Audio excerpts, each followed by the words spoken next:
So, what I'd like to talk about today is definitely in line with Aaron Swartz. So, Aaron Swartz worked here at the Internet Archive, helped build the Open Library .org, which is still running. He has a statue. That's our little Aaron Swartz statue. And he also did projects outside of the Internet Archive, feeding into the Internet Archive. One of which was working on Pacer. So Pacer is a database system operated by the United States government to make public domain case filing documents available to the world. Yet they charge for it, and they charge actually a lot, and especially if you want to go and do data mining or the like. So Carl Malamud sort of started this idea of let's free Pacer. Let's get Pacer up and out. This was right along the lines of what Aaron Swartz was interested in at the time, which was free public access to the public domain. If you say public domain, you'd think it would be publicly accessible. It's often not. In this case, it was locked up in a database. And so Boston Public Library had there was a public libraries get Pacer for free. And so Aaron wrote a small Perl script or Python script, I don't remember when it was or what language it was in, and basically went in, put a laptop into Boston Public Library and just downloaded a ton of the documents and then upload them to the Internet Archive. Great, right? Public access to the public domain. Well, Pacer freaked out, the people behind Pacer, and they called the FBI. And this actually led to the FBI going and surveilling his house in Chicago, right? I mean, it's just so over the top wrong. And so Democracy's Library definitely has is in that sort of public access to the public domain idea, which you'll hear about in just a minute. But the Pacer thing has made a step forward just in this last year. There was some of our community that sued Pacer for overcharging for this. They're only allowed to basically get money back for what it is they've spent, right? So basically cost recovery, and what they charge is so much more than that. And the judge in the court case agreed, and is a class action suit, so they owe money back to people that have been putting money into Pacer, and hopefully it will just be free. So we went and offered, as part of the court filings in this, to offer public access to this for free forever to anyone. And that has not come through yet, but it is at least a step kind of in the right direction, but it's an ongoing issue. Okay, Democracy's Library. I suggest we can build a better internet. The internet we've got is not serving us very well. When I was, I got a fun, that's me.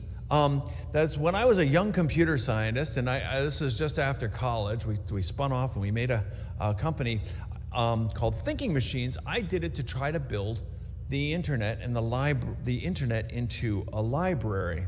I thought that the internet was going to help us solve big problems and basically be access to information and be the library. So in the more recent than that, we've spent 26 years now building the Internet Archive to try to build that vision, and it may be the largest digital library in the world. We know that there's a flood of information, right? It's just everywhere. It sort of feels like it's not that we don't have enough information, we have too much information, but I'd suggest we have the wrong information. That if you know something well, it's often that the information is not there. It's not very deep. There's a Wikipedia page on it, but other things are not either available or they're not online in the first place. I liked what the editor of the Current Affairs magazine, how he put it. The truth is paywalled, but the lies are free. And this is becoming really just much more apparent all the time as we get more and more newspapers being behind paywalls, and we have academic journal literature, often, such that getting it for 30 days costs you $100. I mean, it's just kind of insane what is going on towards these business models that are going on. Today, many of the best books, the research, the newspapers sit behind paywalls. Our dominant information model now on the internet is a model of scarcity, right? It's all about building walls and trying to basically constrain things.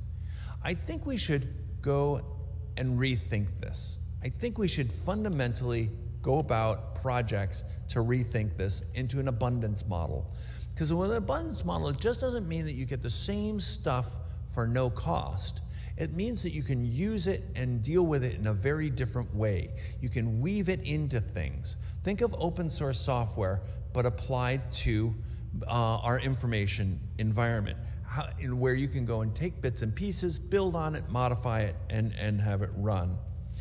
I call this Democracy's Library. So a new initiative of the Internet Archive. Why do we call it Democracy's Library? Because democratic governments invest heavily in their citizens. They need educated citizens. They need people that are able to help run their country. That's not true in non-democratic environments, but democratic governments spend trillions of dollars on education, research, and there's byproducts and publications of this all the time. What's kind of interesting about this for me is that it's almost all open. It's either public domain in the United States or publicly can be made available. The problem is, with this abundance model, is we're not there yet because it's not publicly available. We basically have a public domain that is not publicly accessible. I think of it kind of like we built a national park system, but we have barbed wire around it and guns pointing out, keeping us away from it. We don't have public access to the public domain. So the vision of the Democracy's Library is to bring these online research materials, all this investment by governments, and bring it to an internet generation, and in the internet generation's way, based on an abundance model where the data can be uncovered, unlocked, and reused in new and different ways. Democracy's Library is a stepping stone for where local citizens can get access to materials and interact with each other with this basic foundation of information. Let me give you an example. This is my friend Severin. Severin runs Greenhorns, which is a nonprofit educational group for training farmers, next generation farmers. And what she said, Brewster, what you're doing is great. I want all the pre-World War II Department of Agriculture documents because we need to relearn how to farm without petrochemicals.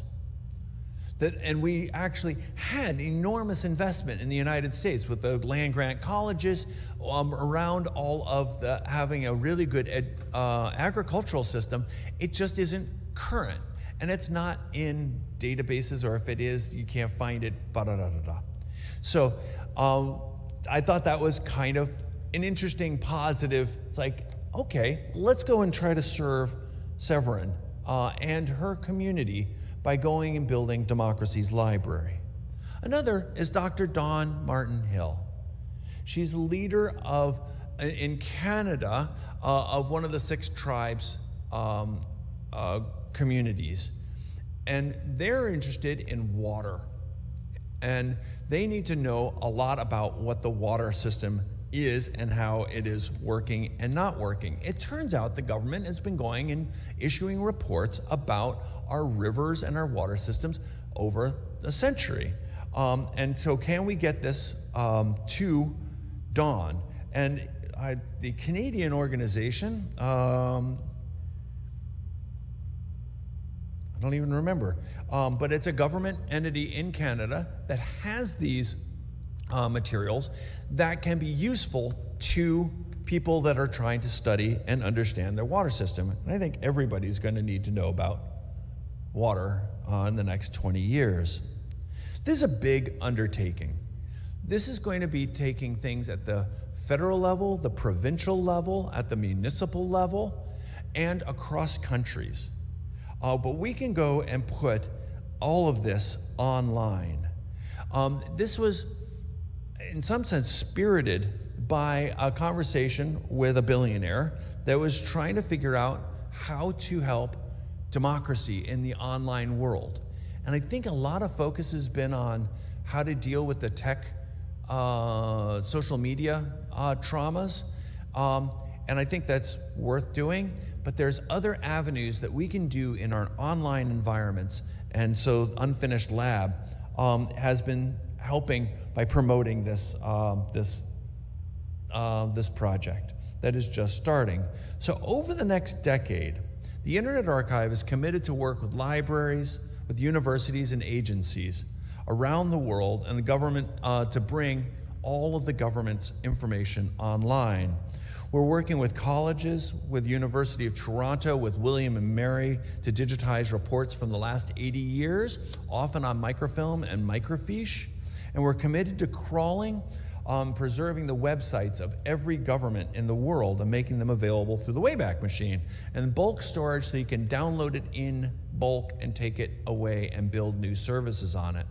We've launched this on October 19th, so just a couple weeks ago, with an announcement of putting all of our government website crawls, which are the United States ones are huge because we do it every 2 years and at the end of every term. So every 4 years, Mark? Every 4 years, we do a complete crawl of all of the government.gov websites. And then we've also expanded to do all of the government sections of every other government's website. So we now have 200 governments' websites archived, searchable. So this is not just the older materials, but also the Born Digital to go and solidify these and then to go and reorganize it. So what does this, what will this all include? It's going to include not just the people going and pulling these collections together, but people to use them, reuse them, weave them into our web resources. And that's where I would suggest we all come in. We are now staffing up to do this, but we've got a long way to go. In the scarcity model, the closed corporate way, they tell you what you're going to do to consume their media. But this is not their media. This is our media. This is democracy's library. It belongs to us, and we can build it. Thank you very much. So, I'm sorry to say that that Jamie wasn't able to come today. Jamie and Sharon have been hired and are now contacting government agencies, GovDocs librarians in the United States. They're leading up the United States section, and they're finding that this is hitting a positive major chord for people, that this is something that lots of people want to have happen. And we've also launched with Canada, our friends in Canada, the University of Toronto, the Library and Archives Canada, which is their national library, the Internet Archive Canada, and they're starting to, Andrea Mills and Loren are leading the Canadian effort. So with those two countries, the United States and Canada, we're now going. And we're very happy that Filecoin Foundation has funded the first planning structures and the first prototyping of Democracy's library so that we can scope what it is. I believe this is going to be about a $100 million project. Why is it such a big round number? It's because we don't really know, but it's probably within a factor of 2 of that, and it's probably a factor of 2 on the high side, but it is doable. I think we can come out of the period of microfilm, microfiche, which was publicly available but kind of clunky to use. Then there were the mainframe computer company databases that were very restrictive. And I think we can now go into this abundance model with going and washing these things out there, as long as people will go and build projects on top of them such that people will be able to use them for new and different ways. Nice thing is there aren't the rights issues that we have in other areas. And another great thing is it's really rich and deep and unknown. So this is really, in many ways, untapped resources that our democracies have been building, well, forever. And it's now up to the internet generation to bring it to the world in a new and different way. Any questions?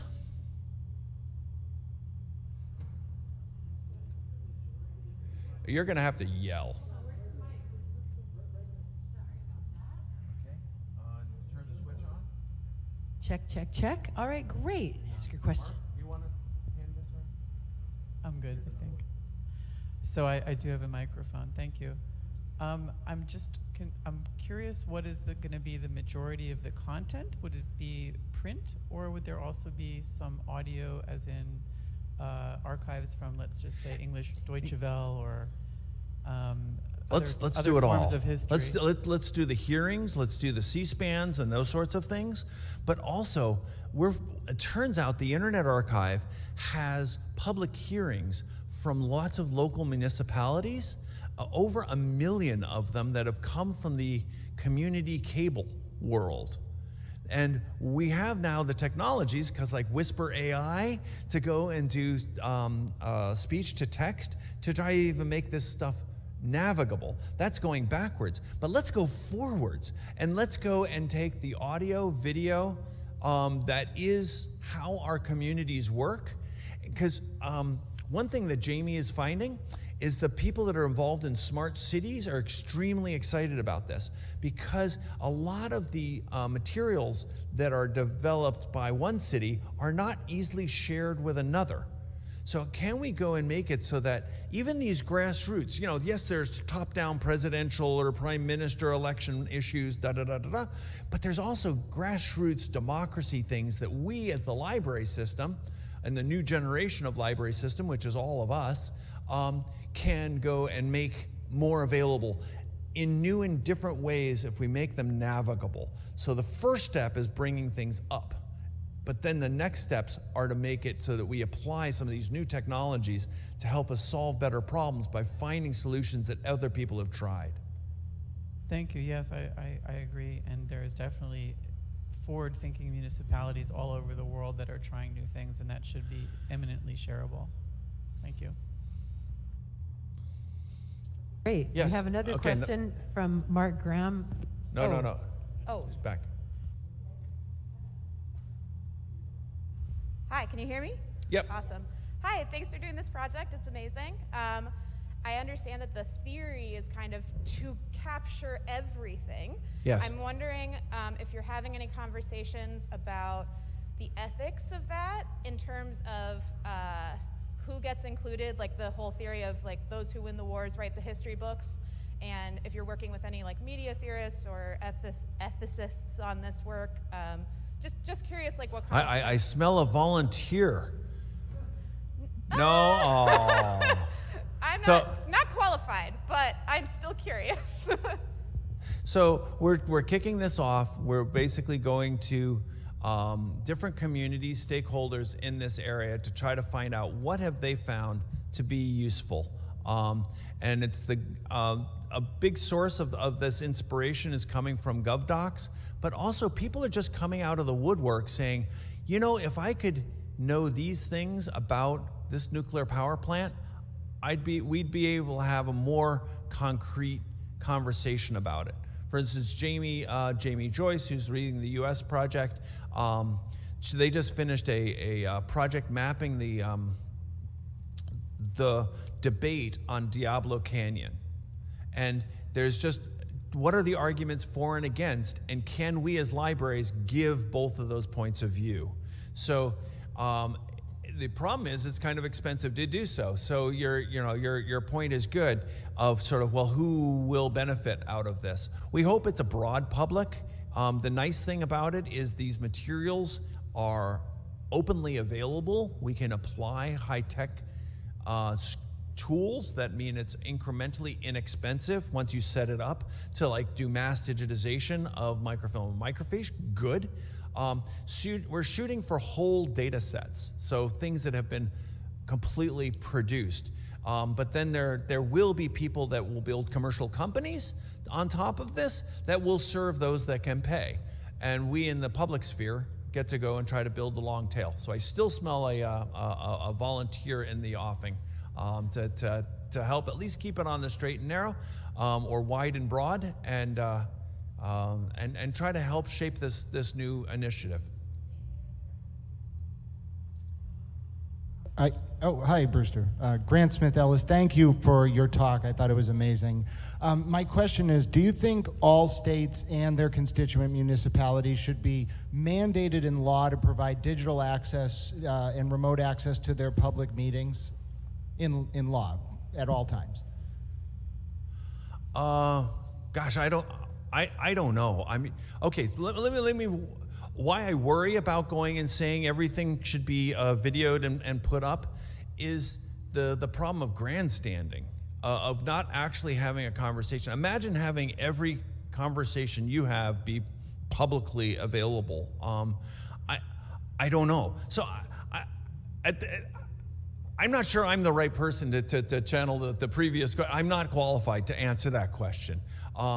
But if it is publicly available, or if they do publish it, let's make it broadly available and reusable, and start with what's already been decided to be public. What we do run into a little bit on the privacy issue. It's interesting. In Canada, their government documents are not public domain. They're called Crown copyright. They're owned by the Crown.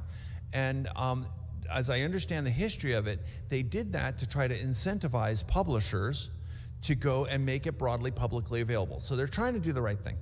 But when things are talking about like making it completely broadly available, some of the pushback is coming back of some of these materials. If you were to go and search for your name or your property or your social security number or your whatever they call it in Canada, these things might pop up, and there's privacy issues. So I think we have to hit this with a certain level of nuance, and not quite as blunt a knife as everything all the time, because we're going to be exposing a lot more of this information to a lot more people, and we're just going to have to figure out how to do that well. Right now, there isn't that much public access to the public domain. It is there, but it's hard to get at. When you make it Google searchable, it changes the dynamic.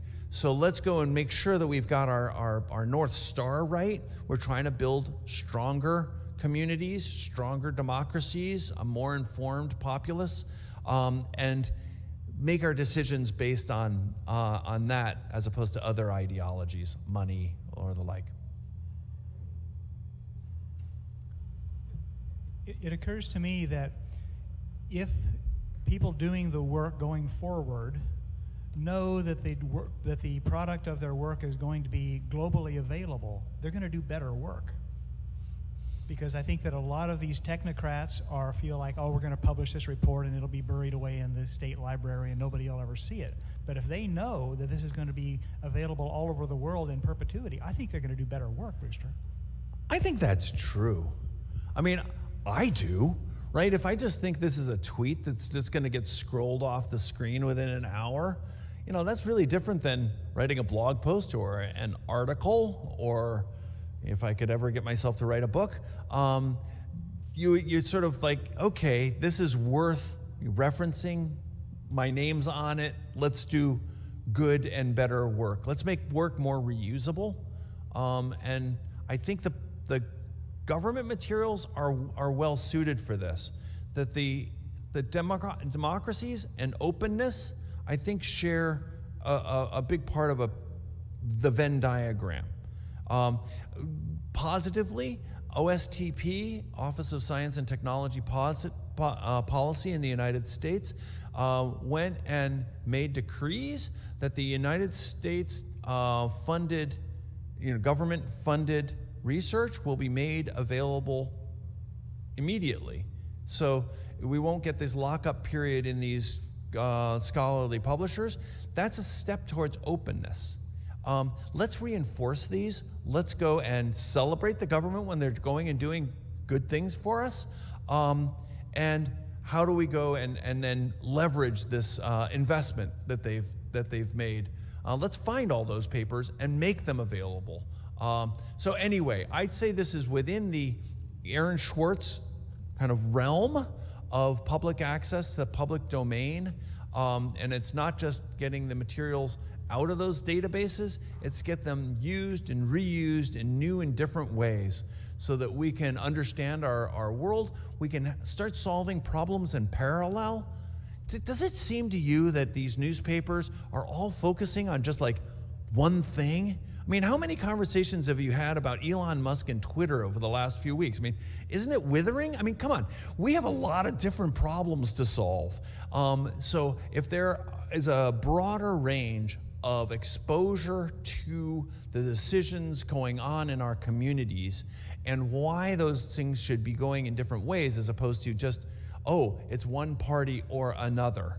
No, let's be a little bit more nuanced. Let's go and get to some of the underlying information about those issues, and let's figure out how we should build a better society by building a better internet. Maybe. So, thank you. Do you want anybody else want to bring anything up? Oh, there is some more. There's at least another question.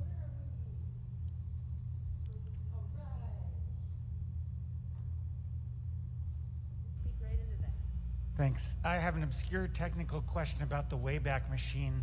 All right, bring it on. When a domain is expired and somebody forgets to renew it or just decides not to, somebody else can buy it and put up a robots.txt that clears out all the stuff that was there before. And I'm wondering if there's any progress on that or if you're even aware of it, because it hasn't been used maliciously that I know of, but it's definitely happened to clear out some stuff that... Robot exclusions were sort of really a major positive attended to thing 20 years ago, but it hasn't really evolved very well. So the Internet Archive really leverages people writing in, and instead of using robot exclusions, we tend to use what people write into the Internet Archive, info@archive.org, for takedown requests.